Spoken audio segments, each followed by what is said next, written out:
repeated questions for all exams. Martial law was imposed in South Korea on December 3, 2024 में pause किया गया था. August agreement was signed on August 5, 2024. Who is the largest export destination of Pakistan? USA. USA कटा था. The UN Climate Change Conference 2024 was held in Azerbaijan. Who is India's largest trading partner for 2024? China.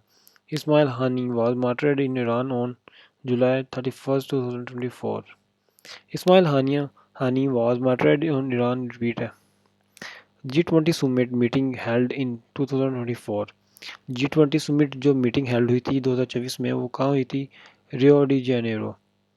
Who is the largest importer of conventional arms for the year 2023 according to SIPRI is India. Saudi Arabia re-established its diplomatic relation with Iran on March 10, 2023. Saudi Arabia ने दोबारा establish किए थे अपने diplomatic relations Iran के साथ कब किए थे? March 10, 2023. Trump has threatened to take control of Panama Canals due to fee charges increase की वजह से उसे थ्रेटन किया गया था. The seventh NFC award was signed in 2010 when Pakistan signed the Baghdad Pact later called CENTO. 23rd September 1955. Maximum amount of carbohydrates are obtained from whole grain food. Who owns Wakhan Corridor of Afghanistan? Please subscribe my YouTube channel and like my video. और बहुत सारी videos भी आगे आएंगी मैं अपने exam से. Thank you so much for your time. Bye.